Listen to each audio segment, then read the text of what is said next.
rise up, can you feel it? Every struggle that I face just makes me strong. That's why I'm getting bold and flowing it out and out, so you got it. This I ain't gotta trust those rules. Every fall is a lesson in disguise. Set your head up high. There is a version of self-protection that looks exactly like wisdom. Same language, same reasoning, same confident explanation for why you are not letting people in. The only difference is the result. Wisdom builds something sustainable. Fear builds something permanent. Today we are going to talk about which one you are actually operating from. Welcome to Doing Life with Ben. Every fall is a lesson in disguise. Set your head up high, let it shine.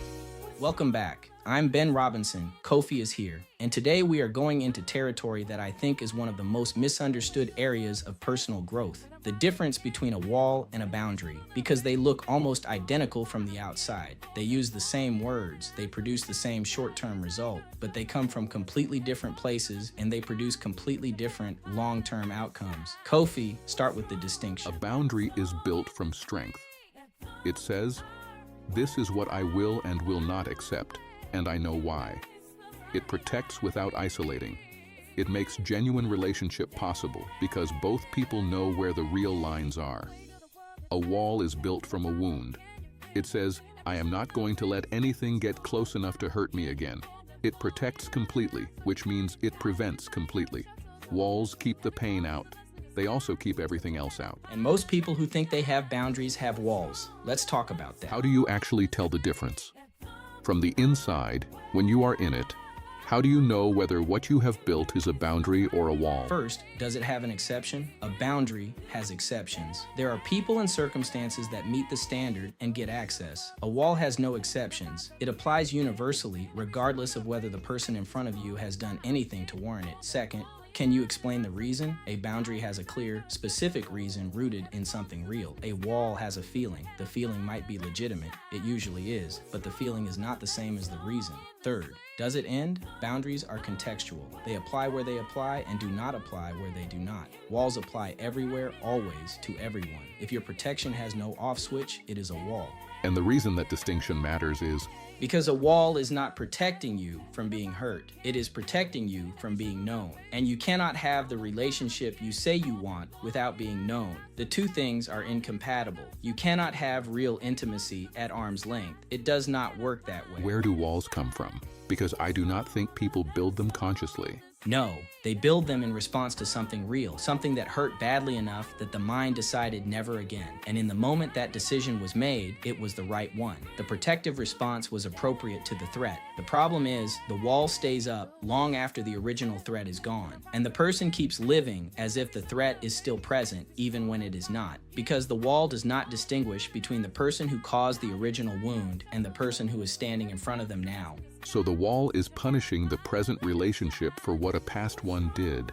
Exactly. And the person behind the wall usually knows this intellectually. They can say the words, "This person is not that person. This situation is not that situation." But knowing it intellectually and actually behaving differently are two separate things. The wall does not come down because you understand it. It comes down through consistent, evidence-based experience that the new person is safe, which requires letting them close enough to prove it, which is the exact thing the wall was built to prevent. So what does the actual movement from wall to boundary look like? Because I think people hear this and think, I need to tear it down, which sounds terrifying. You do not tear it down. You open a door, deliberately, carefully, incrementally. You test the new person with something small and real, not your deepest thing, something a little below the surface, something that costs you a little to share, and you watch what they do with it. Do they receive it? Do they stay? Do they bring it back in a way that shows they actually heard you? If they do, you open the door a little more. That is how trust gets built after a significant wound, not in one act of courage, in 100 small ones, each one building the evidence that this person is different. And over time, if the evidence accumulates, the wall becomes a boundary, because the need for total protection gets replaced by the knowledge that this particular person has earned access.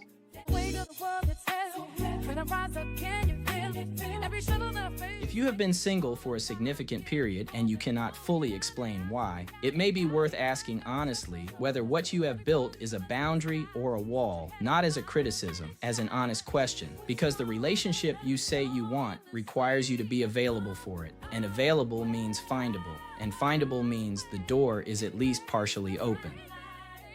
The wall kept you safe when you needed to be safe. I am not asking you to pretend it was not necessary, but the season that required it may have passed, and the person you are now, the one who has done some work and learned some things, may be ready for something the wall was never designed to allow, a boundary instead of a wall, protection with possibility. I'm Ben Robinson. Don't stress life, live it, fall down, get back up.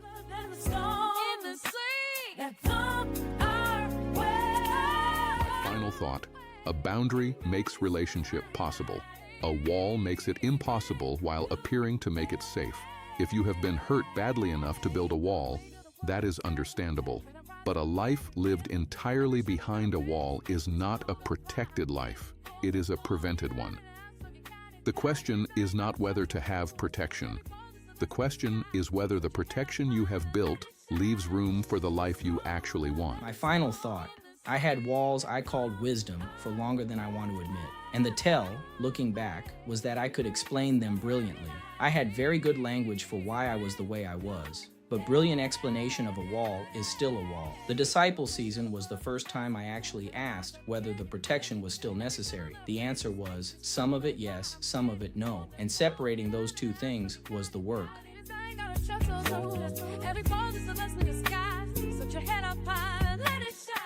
This week, do these things.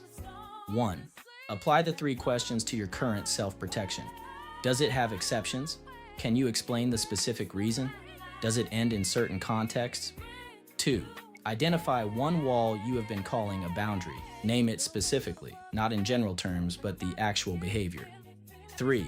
Identify the original wound that produced the wall. Separate the person who caused it from the people who are currently on the other side of it. 4. Choose one small, real thing you can share with a person you trust this week. Not your deepest thing, something a little below the surface. Watch what they do with it. 5. Write down what a genuine boundary, not a wall, would look like in your closest current relationship. What would it protect and what would it leave open?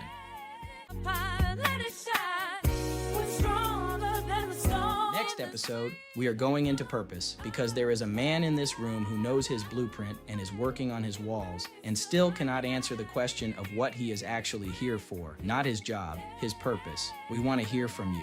What do you think you are here for? Even a partial answer. Email doinglifewithben@gmail.com. I'm Ben Robinson. Don't stress life. Live it. Fall down. Get back up. Every fall is a lesson in disguise. Set your head up high.